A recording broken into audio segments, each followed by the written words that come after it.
সুপ্রিয় দর্শক, আপনাদেরকে দেখাইতেছি ধান। এই যে আমাদের পাইকপাড়া গ্রামের ধান। এই যে দেখেন ধান ক্ষেত অত্যন্ত সুন্দর।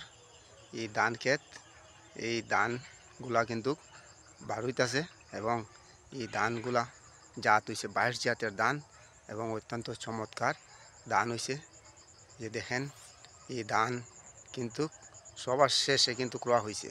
এই রোয়াগুলা সুন্দর হয়েছে এবং রোয়াগুলা অত্যন্ত ভালো এবং ঝলঝলা রোয়া। এই যে আমাদের 22 ধানগুলা ভালো এবং এই 22গুলা ধান 22 জাতের ধানগুলা পোকার আক্রমণ থেকে কম হয় এবং অনেকেই 22 জাতের ধান রোপণ করছেন। এই যে দেখেন এবং অনেকেই করতে পারেন। এবার কিন্তু এই জমিটা দেখতেছেন, এই জমিটা কিন্তু 22 জাতের ধান। এই জমিটা কিন্তু বুরু ছিল।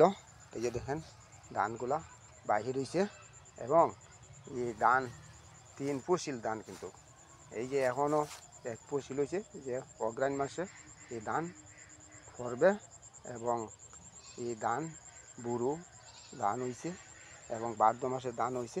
এখন আবার অগ্রাণ মাসে কাটা হবে। এই 22 জাতের ধান অত্যন্ত ভালো অন্য ধানের চেয়ে এবং ধানগুলা সুন্দরভাবে এই যে দেখেন বার হয়েছে। সুপ্রিয় দর্শক, সবাই ভালো থাকেন, সুস্থ থাকেন। আসসালামু আলাইকুম।